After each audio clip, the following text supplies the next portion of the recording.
Kita akan baca kebenaran firman Tuhan.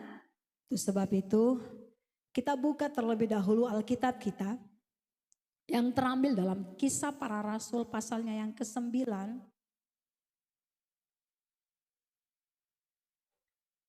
Kisah Para Rasul pasalnya yang ke-9 ayat 1 sampai ayat yang ke-6. Kalau sudah dapat saya undang kita kembali berdiri untuk kita baca firman Tuhan ini. Kisah Para Rasul pasalnya yang ke-9 ayat pertama sampai ayatnya yang ke-6. Sudah dapat semuanya? Haleluya, kita akan baca bersama-sama dalam hitungan yang ketiga. 1, 2, 3. Sementara itu berkobar-kobar hati Saulus untuk mengancam dan membunuh murid-murid Tuhan. Ia menghadap imam besar dan meminta surat kuasa daripadanya untuk dibawa kepada majelis-majelis Yahudi di Damsyik. Supaya jika ia menemukan laki-laki atau perempuan yang mengikuti jalan Tuhan, ia menangkap mereka dan membawa mereka ke Yerusalem.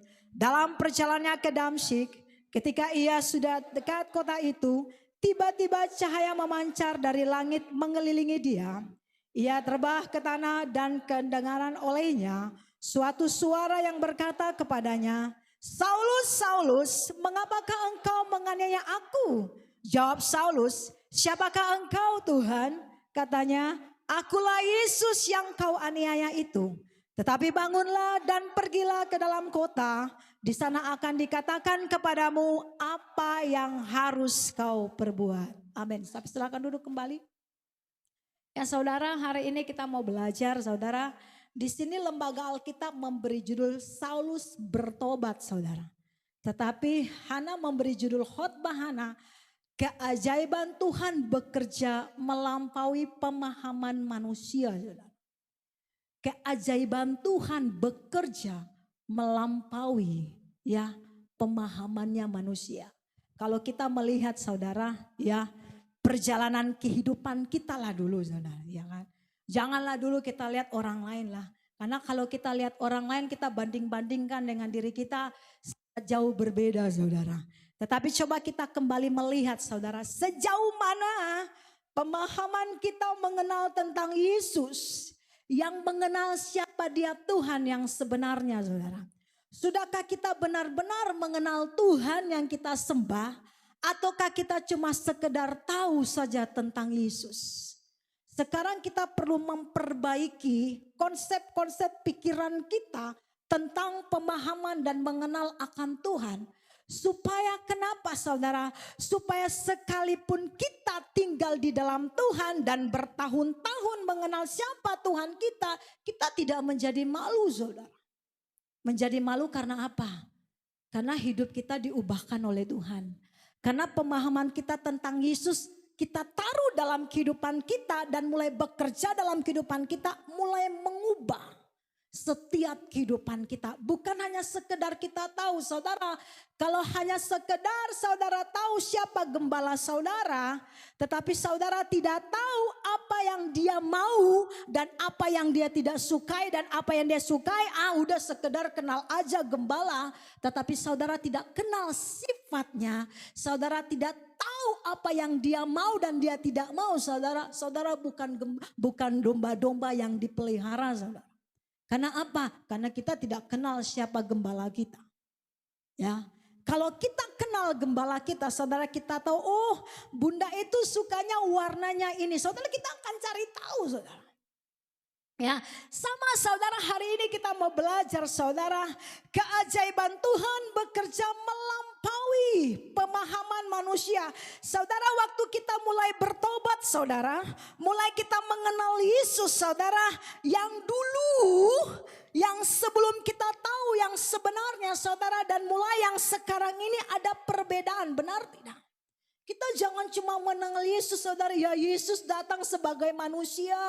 Ya Yesus datang sebagai manusia yang mengorbankan hidupnya saudara. Dia membawa damai, setelah itu dia membawa keselamatan. Dan hanya sampai di situ aja.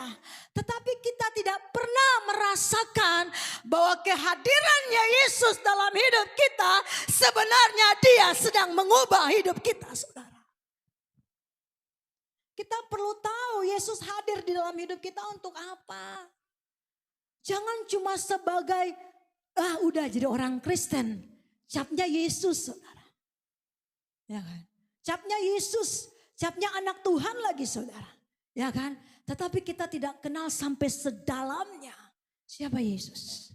Saudara, kita mau belajar dari seorang Saulus, saudara, menjadi Paulus, saudara.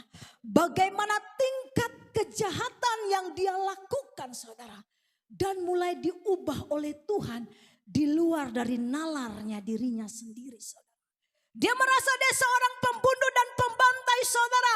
Pembantainya itu tidak main-main, saudara. Pembantai dan pembunuh menganiaya adalah orang-orang yang hidup dalam kebenaran, saudara.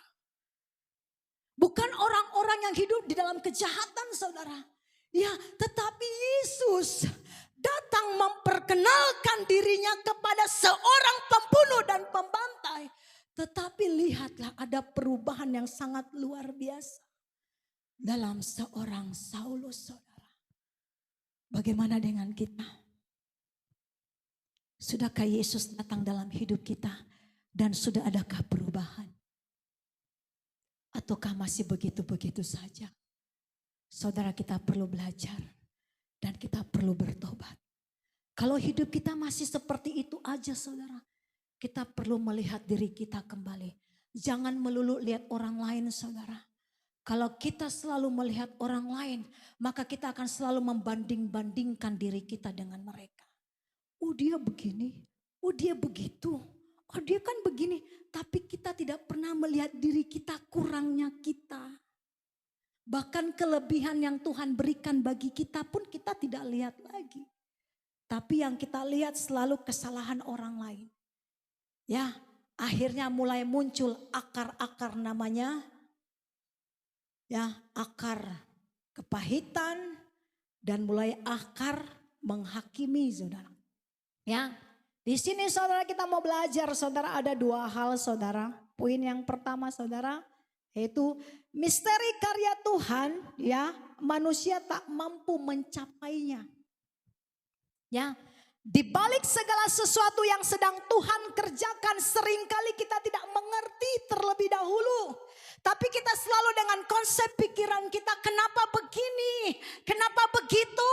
Tapi kok kayak begini dan begitu, kita mulai mengatur situasi keadaan hidup kita, saudara. Dengan apa? Dengan melihat dengan apa yang kita lihat oleh mata kita sendiri. Sebab ingat, saudara, ya, karya Tuhan itu penuh dengan misteri, saudara. Ya, apabila kita mulai masuk dan mulai mengenal Dia, Tuhan yang mustahil, saudara. Sebab Dia tidak terlihat oleh kasat mata, namun karyanya nyata dalam hidup kita, saudara. Dia mengerjakan itu tidak tanggung-tanggung, saudara. Dia mengubah itu benar-benar ke arah yang sempurna, tidak setengah-setengah. Kitanya yang selalu membuat setengah-setengah, saudara.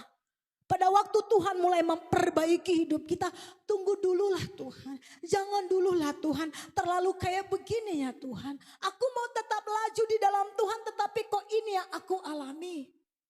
Seringkali dengan pikiran kita seperti itu, saudara. Seringkali kita membatasi karya Tuhan yang misteri itu, saudara. Dengan tingkat pengertian kita yang dangkal, saudara. Ya, kita baca di ayatnya yang ke-16, saudara. Ya, ayat yang ke-16 di sini dikatakan apa, saudara? Aku sendiri akan menunjukkan kepadanya betapa banyak penderitaan yang harus ia tanggung oleh karena nama Yesus. Kita ikut Tuhan, saudara. Tidak selalunya itu nyaman-nyaman saja. Kita dipilih Tuhan, tidak selalu itu enak-enak saja. Buktinya Saulus dipilih Tuhan dari penjahat kelas kakap lah kalau kita lihat sekarang ini, saudara. Iya kan? Penjahat yang luar biasa bagi pandangan kita secara manusianya kita, saudara. Tetapi ditangkap oleh Tuhan, saudara. Dan langsung berubah. Bukan 180 lagi. Tapi sudah 360 derajat, saudara. Berubah total, saudara. Tidak main-main dengan Tuhan. Tidak tunggu-tunggu dulu Tuhan, tunggu sediakan ini dan itu dulu Tuhan. Saudara, Saulus ketika dipilih ada kuasa yang diberikan saudara dengan apa? Surat. Untuk ngapain? Ini surat dari dunia saudara. Diberikan kuasa untuk membantai dan membunuh semua orang-orang yang percaya kepada Yesus saudara. Ya, dengan kuasa ada di tangannya, sudah di tangannya saudara, ada di tangannya. Gulungan surat itu saudara. Diberikan dengan apa? Dengan kuasa untuk pergi. Tetapi ketika dia bertemu dengan Tuhan, kuasa yang manusia berikan saudara, hancur saudara. Tidak bisa melebihi dari kuasanya Yesus. Yesus hadir dalam pertemuan pribadi dengan dia adalah pertemuan kasih saudara. Bukan pertemuan karena orang penjahat saudara. Bukan. Tapi Yesus hadir dalam Paulus. Pertemuan cinta kasihnya Tuhan sama Saulus. Untuk mengubah. Coba kita kembali lihat kita. Tuhan hadir dalam hidup kita karena cinta saudara. Karena kasihnya sama kita. Sampai dia mau hadir dalam hidup kita. Dia mau membentuk hidup kita. Karena cintanya begitu luar biasa bagi kita. Tapi seringkali kita menghentikan cinta Tuhan saudara. Kita hentikan cintanya. Dengan kita tidak berubah. Sampai kapan Tuhan harus terus mengulurkan cintanya. Saulus jatuh dan tergeletak. Dan sesuatu yang luar biasa Tuhan bilang sama dia. Di ayat 16, aku sendiri akan menunjukkan kepadanya. Apa saudara? Ya, betapa banyak penderitaan yang harus dia tanggung. Kita ikut Yesus. Kita menderita karena daging kita saudara. Karena daging kita yang sedang dikorek oleh Tuhan saudara. Yang sedang dicongkel oleh Tuhan saudara. Karena dia bentuk dengan sempurna saudara. Dia bukan bentuk cuma salah-salah. Manusia membentuk sesuatu ya udah menurutku selesai. Selesai itu ada expire-nya enggak? Ada. Tapi kalau Tuhan bentuk sampai sempurna di tangannya saudara. Namun seringkali kita yang merasakan penderitaan itu. Karena apa? Karena daging kita sedang dikorek oleh Tuhan. Saudara kalau luka sakit tidak? Tapi kalau ketika kita merasa ada luka saudara, apakah kita biarkan? Taunya sakitnya saudara. Sakit jangan dipegang. Sakit jangan dikorek saudara. Kalau mengalami luka bakar saudara, apakah saudara? Karena sakit ini luka ini terbakar jangan dipegang saudara. Biarkan begitu aja saudara. Ataukah saudara pergi ke rumah sakit atau pergi ke puskesmas saudara. Dan di sana mereka akan bersihkan. Sudah tahu luka, dibersihkan sakit tidak?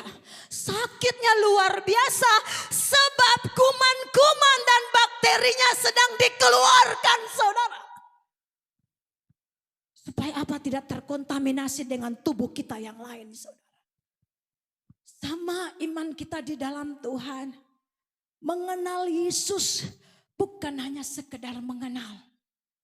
Tetapi mengenal Yesus identik dengan penderitaan, menanggalkan tubuh jasmani kita, daging kita yang Tuhan tidak suka sedang dibasmi oleh Tuhan. Ya, makanya dikatakan di ayat yang ke-17, saudara kita baca saudara. Ya, nah, lalu pergilah Ananias ke situ dan masuk ke rumah itu dan menumpangkan tangannya ke atas Saulus, katanya, Saulus saudaraku, ya. Tuhan Yesus yang telah menampakkan diri kepadamu di jalan yang engkau lalui. Ya, jalan Paulus, Saulus pada waktu masih Saulus ada jalan-jalan menurut pandangannya. Tetapi Yesus tetap terus mau datang dalam jalan kejahatannya, saudara. Ngapain? Mengingatkan bahwa dia sudah memilih jalan yang salah. Sama dengan kita. Berapa kali kita pergi ke jalan yang salah. Dan Tuhan seringkali datang di sana. Dan menunjukkan kasih-Nya bagi kita. Untuk ngapain? Untuk kita kembali. Kembali. Ayatnya selanjutnya ya. Dikatakan di jalan yang engkau lalui telah menyuruh aku kepadamu supaya engkau dapat melihat lagi. Dan penuh dengan Roh Kudus. Ketika kita berjalan di jalan kita menurut pandangan kita. Saulus berapa hari buta? 3 hari. Sama tidak dengan kematian Yesus selama 3 hari.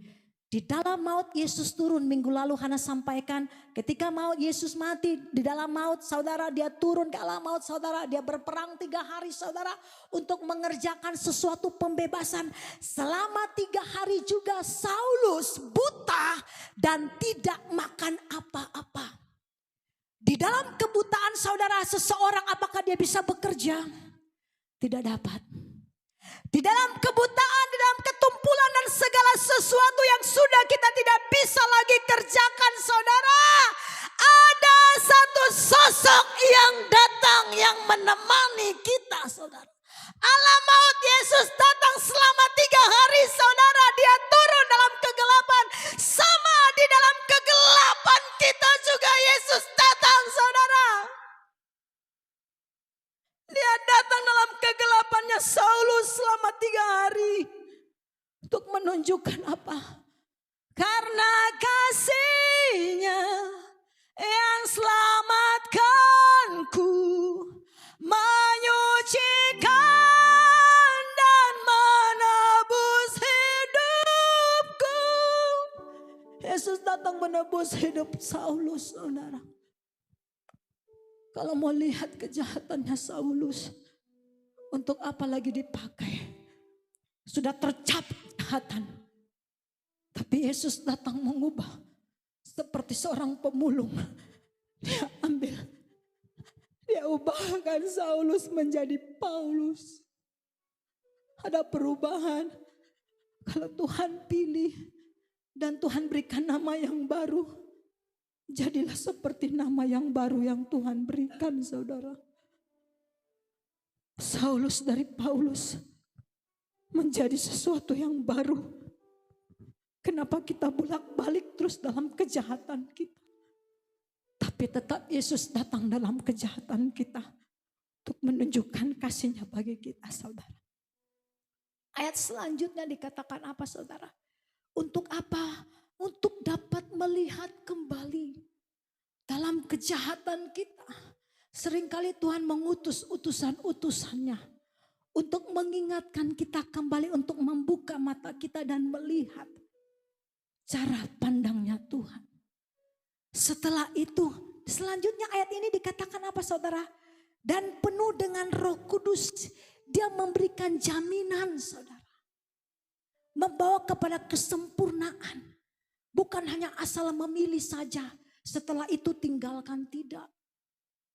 Tapi dia memilih dan dia bentuk sampai kepada yang sempurna. Ayat 18. Dan ketika itu juga seolah-olah selaput gugur dari matanya sehingga ia dapat melihat lagi. Saudara, dalam kejahatan saudara, mulai Yesus datang mengubah saudara, terbuka saudara apa yang benar kembali saudara. Ia bangun lalu dibaptis, menunjukkan satu tanda dia mengambil keputusan dan komitmen yang harus dia lakukan bersama dengan Yesus. Dia tidak pilih jalan yang lain. Oh tunggu dulu Tuhan. Aku masih mau lihat dulu. Yang kemarin itu aku mau ke itu. Alih-alih Taurat dulu mau kembalikan dulu gulungan surat ini. Ya Tuhan tunggu dulu ya. Banyak sekali saudara dalam pikiran-pikiran kita seringkali begitu. Ketika Tuhan pilih, Tuhan tangkap kita, Tuhan mulai bentuk kita dan mulai berjalan masuk dalam misterinya Tuhan, karyanya Tuhan yang tidak bisa kita pahami dengan pikiran kita saudara. Seringkali banyak sekali alasan kita saudara. Karena apa? Manusia seringkali mengasihani daging mereka. Paulus tidak. Ketika selaput mata terbuka, dia bangun. Bukan makanan jasmani yang dia cari saudara. Ya kan? Tapi dikatakan dia bangun lalu dibaptis. Baptis arti baptisan adalah tanda pertobatan. Dia memilih tanda pertobatan. Seberapa banyak kita ketika kita jatuh, kita bangun dan kita kembali mengambil komitmen. Memilih bertobat lebih sungguh-sungguh. Ya, bertobat lebih sungguh-sungguh saudara. Dan memilih dibaptis saudara. Di ayat yang ke-19a. Dan setelah ia makan. Barulah makanan jasmani. Disediakan tuh Tuhan. Jadi kalau kita ikut Tuhan. Hanya melihat secara materi di depan mata kita. Paulus ini tidak akan jadi Paulus saudara. Dan kita tidak bisa belajar dari teladannya. Tapi karena dia memilih sesuatu yang rohani. Yang menghidupkannya. Maka kita bisa belajar. Seperti Paulus saudara. Ya, dikatakan selanjutnya. Dan setelah ia makan pulihlah kekuatannya. Tuhan itu tidak membiarkan kita berjalan sendiri. Udah jatuh ya udah biar aja situ silakan. Tidak. Ketika kita bangkit. Dan kita mulai bangkit dengan kekuatannya Tuhan. Memilih kembali jalannya Tuhan. Tuhan tidak biarkan kita. Di ayat 19a. Dan setelah ia makan. Pulihlah kekuatannya. Seberapa banyak kekuatan kita mulai hilang. Di hari-hari terakhir menjelang Yesus datang. Karena hal materi. Karena hal kedudukan. Karena hal kekayaan. Karena hal ini dan itu. Paulus memilih yang terbaik dari Tuhan. Ya, dia sadar bahwa dia seorang penjahat. Dia sadar diri saudara. Karena dia tahu dia sadar dirinya adalah seorang penjahat. Dan sekarang dia tahu apa yang harus Tuhan kerjakan dalam hidupnya. Dia tidak ngatur Tuhan saudara. Ya, dia tidak atur Tuhan. Oh Tuhan nanti tunggu gini-gini lah. Tidak. Tapi dia memilih bangun dan dibaptis. Artinya tanda pertobatan saudara yang dia pilih. Dan mulai Tuhan bangkitkan semangatnya. Kita sudah berapa lama kita ikut Tuhan saudara. Gitu-gitu aja semangatku Kahana sampai hari ini kok semakin habis. Kenapa? Perlu kita pertanyakan kembali diri kita. Jangan orang lain. Karena pemandangan pemahaman orang lain belum tentu sama dengan kita. Tanyalah diri kita kembali sama Tuhan. Kenapa? Apakah Tuhan berdiam? Tidak. Paulus dalam kejahatan saudara, Tuhan datang, Tuhan ngomong saudara. Kita dalam tingkat kejahatan kita, Yesus sanggup datang untuk menegur kita saudara. Yesus sanggup datang untuk mengingatkan kita saudara. Kita sudah hilang dari jalannya saudara. Tetapi kembali lagi karena kasihnya. Dia datang untuk mengubah hidup kita.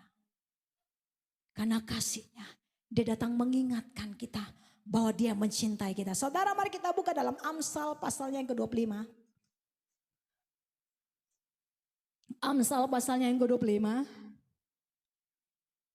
Ya. Ayatnya yang kedua. Ya ini ayat sudah biasa kita baca ya. Ya di sana dikatakan kemuliaan Tuhan ialah merahasiakan sesuatu.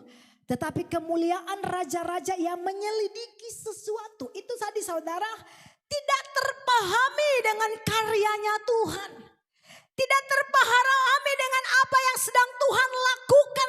sama Saulus ini belum terlihat. Kan masih terlihat terlalu hangat-hangatnya seorang kejahatan. Itu kan? Gitu kan? Terlalu maraknya dia melakukan yang jahat, saudara. Ini terlalu begini dan begitu. Orang akan memandangi seperti itu, saudara. Tetapi firman ini berkata, saudara, kemuliaan Tuhan ialah merahasiakan sesuatu. Kemuliaan raja-raja apa, saudara? Menyelidiki segala sesuatu, saudara. Kemuliaan Tuhan. Ini gini, saudara, kita kan belum tahu kita hidupan kita ke depan seperti apa. Sekalipun kita berkata kita anak Tuhan dan kita percaya bahwa masa depan kita di dalam Yesus penuh dengan harapan, saudara, penuh dengan kecemerlangan, saudara, penuh dengan berkat-berkat Tuhan, saudara. Kita katakan dengan iman kita, tetapi kita sedang dibungkus oleh kemuliaan Tuhan. Tuhan sedang merahasiakan segala sesuatunya. Tetapi saudara, ayat ini saudara sedang menggambarkan, saudara, misteri dan kebijaksanaan Tuhan yang tidak sempurna yang kita bayangkan. Hanya pemikiran kita seperti ini aja. Tetapi Tuhan menyembunyikan semuanya. Sekarang kita mau ikut Tuhan ataukah kita tinggalkan Tuhan? Sebab Tuhan mengerjakan semuanya sempurna. Yang dia lakukan adalah sempurna. Dia tidak pernah melakukan untuk kecelakaan, saudara. Seperti renungan hari ini, saudara, yang dikirim oleh KVB. Ya, dia tidak pernah merancang apa yang jahat dalam hidup kita. Tetapi kita seringkali yang mengubah rencana Tuhan, kita gagalkan dengan rencananya kita, saudara. Sehingga kita tidak pernah melihat kemuliaan Tuhan yang penuh dengan rahasia itu. Tuhan memberikan kita Roh Kudus untuk membawa kita melihat rancangan dan karya-karyanya mulai nyata ketika kita mulai ikuti. Saudara, kalau kita tidak ikuti jalannya Tuhan, kita tidak pernah melihat misteri keajaiban Tuhan dalam setiap kehidupan kita. Kita akan selalu merasakan hal yang biasa-biasa aja. Karena terus seperti itu aja, saudara. Ya, tetapi di sini dikatakan kemuliaan Tuhan ialah merahasiakan sesuatu. Kemuliaan Tuhan, dia menyembunyikan segala sesuatu. Tetapi dia memberikan rohnya yang kudus untuk menuntun kita menuju kepada kesempurnaan itu, saudara. Tetapi kemuliaan raja-raja menyelidiki apa yang sudah ada, benar tidak? Kan yang mereka selidiki kan ini kan sudah dikerjakan oleh Tuhan. Gitu kan, sehingga mereka punya selidiki, oh kayak gini, mulai tambah dengan konsep mereka, mulai mengubah konsep-konsepnya firman Tuhan. Karena yang mereka selidiki adalah apa yang sudah ada, tetapi kemuliaan Tuhan merahasiakan segala sesuatu dari yang tidak ada menjadi ada, saudara. Sekarang kita pilih yang mana? Ya. Batas manusia, saudara, punya batas kapasitas masing-masing. Ya, saudara. Untuk merespon segala sesuatu yang sedang Tuhan kerjakan dalam setiap kehidupan mereka, saudara. Tetapi ketika Tuhan mulai mengerjakan segala sesuatu, seringkali kita bertolak belakang dengan apa yang sedang Tuhan kerjakan. Saudara, kalau seringkali Hana bilang, saudara, ketika Tuhan jujur, ya. Seringkali kalau Tuhan jujur, kitanya manusianya yang banyak kecewa, saudara. Iya kan? Kadang Tuhan ngomong, dia sana kayak gini anakku. Ya kan, saudara, kalau kita baca dalam PL perjanjian lama, saudara, seringkali Tuhan berterus terang kepada Abraham. Tuhan berterus terang kepada Musa. Tuhan berterus terang kepada Nuh. Tuhan berterus terangnya Tuhan, saudara. Itu yang akan terjadi adalah kehancuran, saudara. Kadang Tuhan ngomong, Tuhan bilang gini, lihatlah Sodom dan Gomora aku akan meluluhlantakkan.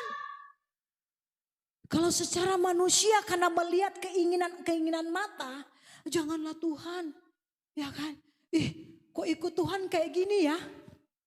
Ya kan? Kok ikut Tuhan kayak gini? Kok Tuhan mau menghancurkan ya? Kita tidak pernah cari tahu kenapa sampai dampak seperti itu terjadi. Tapi yang selalu kita lihat adalah ending terakhirnya. Kok kayak gini ya? Saudara, tidak mungkin ada asap kalau tidak ada api. Harus ada api dulu ya, baru ada asap. Ya, kita mau cari di mana saja saudara. Mau cari di mana saja. Ih, kok tiba-tiba ada asap ya? Gitu kan. Ya kan. Nggak usahlah Hana singgung rokok lagi, nanti ada yang tersinggung lagi. Gitu kan. Seperti gitu saudara. Ya, tetapi yang baik harus dibilang kan gitu. Saudara, tidak mungkin. Makanya kalau apa yang Tuhan perintahkan untuk dilakukan, mari kita lakukan saudara. Karena segala sesuatu Tuhan sedang rahasiakan. Jangan sampai kegelapan itu menggoncangkan yang apa yang sedang Tuhan akan lakukan saudara. Itu sebabnya dia merahasiakan, dia membungkus kita, dia melindungi kita, dia menjagai kita saudara. Supaya apa? Terwujud nyatakan semua rencananya dalam hidup pilihannya saudara. Tapi bagi mereka yang mau. Tapi kalau mereka yang tidak mau, tidak mungkin kan dipaksakan. Ya kan, sama nih Ibu Gembala. Ibu Gembala udah ngomong kayak gini sama pengerja, sama pelayan, sama tim doa, sama tim altar. Sudah ngomongin kayak gini. Tapi kalau mereka sendiri pilihan mereka tidak mau, lalu gimana? Mau emosi, sebenarnya mau emosi. Ya kan. Tapi kembali lihat kasihnya Tuhan. Seperti Tuhan datang di dalam Paulus. Tuhan sedang menyembunyikan sesuatu yang Tuhan sedang kerjakan untuk Paulus. Awal pertama belum terlihat. Ya kan? Tetapi berjalan ketika Paulus mulai mengambil komitmen. Mulailah terlihat kemuliaan Tuhan. Merahasiakan segala sesuatunya. Paulus tidak bisa reka-reka hidupnya. Enggak. Tetapi berjalannya dia mengikuti Tuhan. Mulailah terlihat kemuliaan Tuhan. Turun atas hidupnya saudara. Jadi kalau kita ikut Tuhan saudara, jangan kita lihat untung ruginya. Lebih banyak rugi. Ya kan? Karena dijauhi teman. Karena mau lakukan yang benar. Ih, kok aku dijauhi temanku ya? Karena mau melakukannya. Ih, kerjakan ini kok berkatnya kok semakin lari ya? Kok makin gak ada berkat ya? Kok kayak gini kacau balau ya? Saudara kalau merenovasi rumah, ya kan? Bapak Syanturi tahu. Lebih capeknya yang mana saudara? Karena Hana seringkali karena Ibu Gembala ini kan teknis sipil dulu. Gitu kan. Jadi tahu merenovasi dengan yang membangun memang benar-benar bangunan yang asli, yang awal saudara. Itu anak sering tanya, mana lebih apa? Berat merenov. Ya kan? Merenovasi itu lebih berat saudara. Karena itu sepertinya gini saudara. Ditampal-tampal gitu ya. Ya kan? Mana yang rusak-rusaknya itu kan yang di ini kan. Yang dihancurkan. Tetapi saudara, semua barang-barang yang di dalam itu akan dibawa keluar saudara. Kan renov. Dibawa semua keluar. Tetapi ketika mau dikembalikan. Tidak lagi di posisi yang dulu. Sudah berubah. Seringkali kehidupan rohani kita begitu saudara. Bulak-balik. Karena kebiasaan. Sebelum direnov kita taunya gini saudara. Sebelum ini direnov ya. Kita ada sedikit saudara. Ya, ini Hana kan biasa taruhnya di sini sama Bang Par. Ketika direnov tidak lagi di sini. Tetapi yang Hana pikirkan selalu di sini. Jadi kalau Hana karena kebiasaan yang terus kita bawa, maka Hana akan selalu ingat speakernya di sini. KVB bilang enggak di situ lagi. Anda di situ. Kita ngotot karena kebiasaan saudara. Kalau kita mulai ikuti alurnya, direnovasi kerohanian kita, kita akan mengerti. Oh tidak lagi di situ. Karena Tuhan yang menata. Tuhan yang lebih tahu tempat-tempat yang terbaik yang mana dia akan taruh. Dalam kehidupan rohani kita demikian saudara. Kita udah berubah, sudah jadi anak Tuhan. Tapi kembali lagi kita seperti gitu. Sepertinya tidak seperti renovasi lagi saudara. Sama aja. Ya kan? Sama aja. Amsal berkata kalau terus dibilang-bilang kalau tidak mau dengar, untuk apa lagi engkau mendengarkan nasihat? Untuk apa lagi engkau mendengarkan teguran? Kalau engkau tidak mau direnovasi oleh Tuhan dalam hidup kerohanianmu, engkau bukan orang-orang yang ditentukan untuk diselamatkan oleh Tuhan. Karena kita tidak mau diubahkan oleh Tuhan. Belajar saudara, dari Saulus menjadi Paulus, kita belajar banyak hal. Saudara, dari orang yang dipandang hina, tetapi penuh dengan rahasia Tuhan yang sedang akan Tuhan kerjakan dalam hidupnya. Jadi kita taruh dalam hidup kita, jangan seperti gini, Tuhan hari ini seperti ini, seperti ini. Banyak sekali masalah tetapi tidak, Tuhan aku mau berjalan bersama dengan Tuhan. Jangan cari dunia saudara. Engkau cari dunia engkau akan semakin stres. Hana bilang sama ibu gembala, lelah mikirkan dunia. Tapi kalau pikirkan sorga luar biasa. Karena kalau kita pikirkan sorga, Filipi berkata, pikirkanlah yang baik-baik. Pikirkan yang indah-indah di dalam Tuhan. Tuhan memikirkannya dengan iman. Dan Tuhan akan kerjakan. Tepat pada waktunya saudara. Ya, mari kita buka dalam 2 Korintus pasalnya yang kelima. Ya, 2 Korintus pasalnya yang kelima, ayat yang ke-15. Dikatakan demikian saudara. Dan Kristus telah mati untuk semua orang supaya mereka yang hidup tidak lagi hidup untuk dirinya sendiri. Tetapi untuk Dia, untuk Kristus yang telah mati dan telah dibangkitkan untuk mereka. Ayat 16.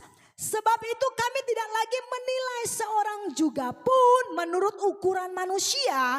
Dan jika kami pernah menilai Kristus menurut ukuran manusia, sekarang kami tidak lagi menilainya dengan demikian. Kita mungkin pada waktu kita mulai bertobat, kita pandangan kita kepada Kristus menurut ukurannya kita. Seperti Hana tadi jelaskan dari awal saudara. Tetapi sekarang saudara di ayat yang ke-17 dikatakan, jadi siapa yang ada di dalam Kristus, ia adalah sama-sama ia adalah lanjut.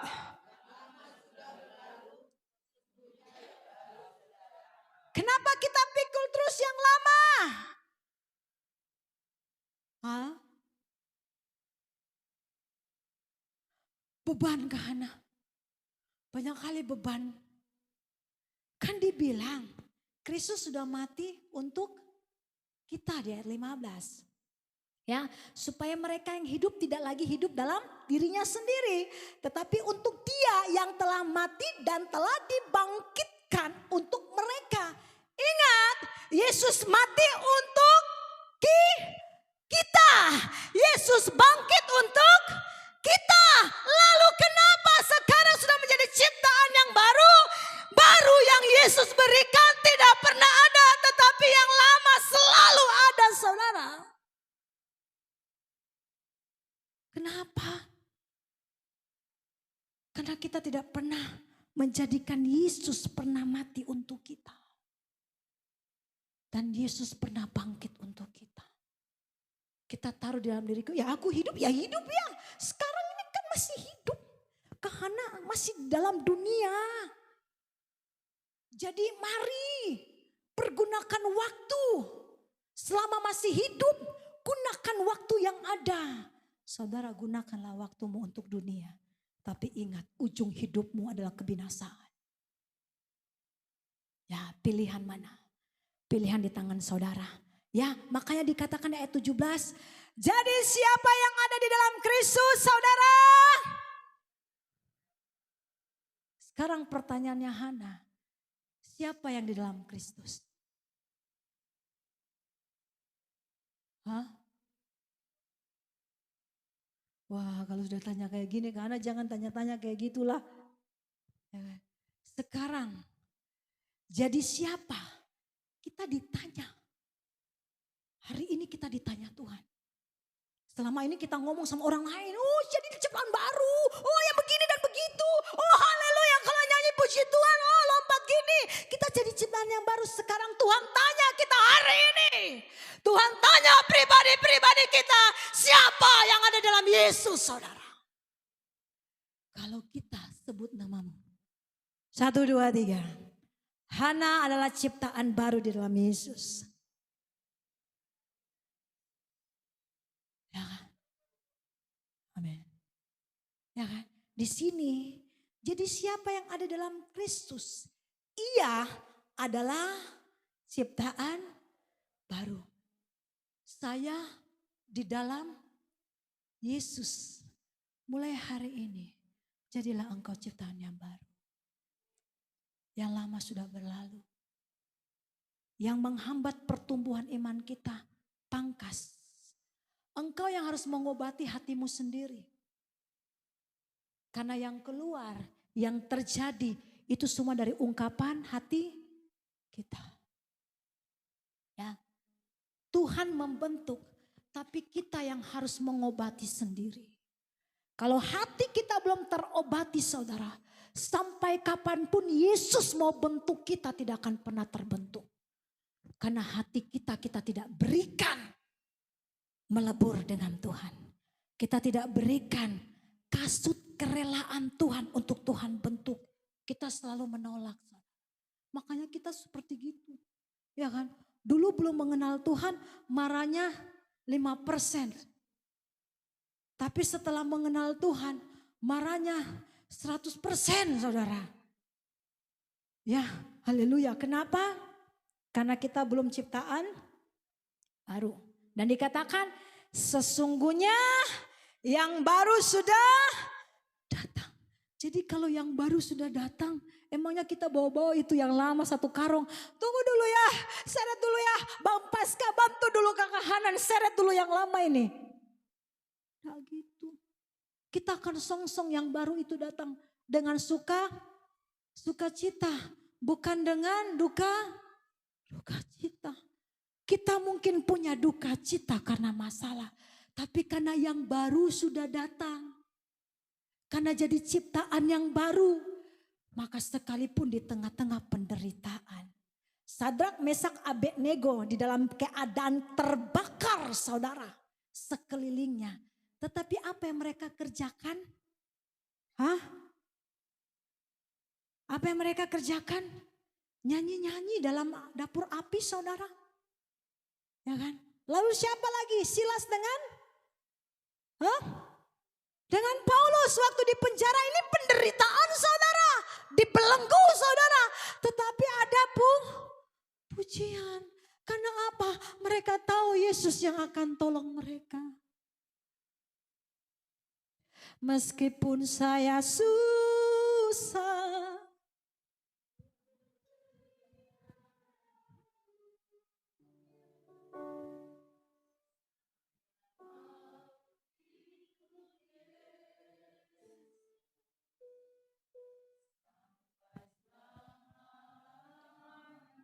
Orang-orang ciptaan yang baru akan kerjakan.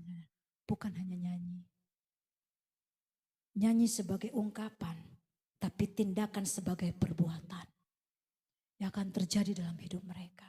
Poin yang kedua saudara yang kita mau belajar hari ini saudara. Berbahagialah setiap orang yang dipilih oleh Tuhan. Karena mereka telah menerima kasih karunia Tuhan. Katakan amin. Orang-orang yang merasakan kasih karunia Tuhan adalah orang-orang yang berbahagia. Ya, susah boleh ada. Tetapi pergumulan itu tidak melebihi dari Yesus dalam hidup mereka. Karena mereka akan menjanjung Yesus yang lebih utama saudara. Tuhan masalahku gini, Hana sakit sudah 5 hari. Saudara, baru hari inilah agak sedikit. Ya, dari hari Minggu kemarin karena mungkin kecapean juga. Karena ngurus ini dan itu saudara. Ya, dalam sakit Hana nangis. Ya kan, bisa enggak Tuhan aku melayani Tuhan kok sakit gitu kan. Ya kan, aku melayani Tuhan kok kayak gini. Bisa enggak? Secara daging manusia bisa aku katakan gitu. Makanya tadi waktu lagu pujian, waktu masuk firman saudara. Ya, Engkau ada bersamaku di setiap musim hidupku. Kita punya musim kehidupan. Tidak selalu semi, tetapi ada dingin. Ada lagi apa lagi saudara, panas. Apalagi Indonesia berapa musim? Hah? 2 ya? 2. Dingin dan panas. Tetapi firman Tuhan berkata apa? Jikalau engkau tidak dingin dan tidak panas, kau suam-suam kuku, Tuhan buang, muntahkan. Tuhan nek. Kenapa? Karena perbuatan kita berubah. Waktu Yesus datang kali yang kedua tidak lama lagi saudara. Persiapkan. Jadi aku tidak usah lagi buat ini. Silakan kerjakan segala aktivitasmu engkau lakukan. Tapi hatimu berjaga-jaga dan bersiap-siaplah untuk dia datang kali yang kedua. Sekalipun apapun yang kita lakukan, tetapi ingat kita punya Yesus yang harus kita sanjung. Dan kita punya Yesus, kita punya kebenaran yang harus kita ikuti. Dan kita harus berubah saudara. Tuhan tidak kayak gini dan kayak gitu, tidak. Tetapi kitanya yang ambil tindakan. Kita kan yang tahu, karena kita yang ada di dalam ini saudara, dunia ini saudara.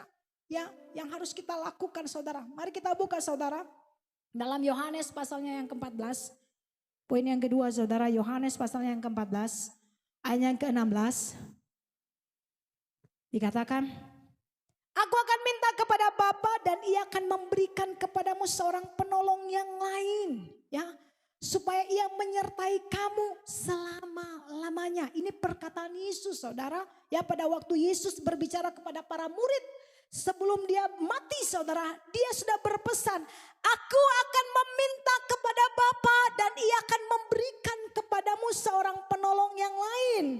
Supaya ia menyertai kamu selama-lamanya. Sekalipun Yesus secara fisik manusia tidak ada terlihat oleh para rasul. Tetapi Yesus sudah jauh hari mengingatkan kepada para rasul, aku akan meminta penolong yang lain. Kita manusia tidak bisa hidup sendiri saudara. Kita perlu penolong-penolong yang dari Tuhan saudara. Yang Tuhan sediakan untuk menolong kita. Seperti Yesus sudah berpesan kepada para rasul. Sebelum dia akan mati. Dia sudah mengingatkan kepada mereka.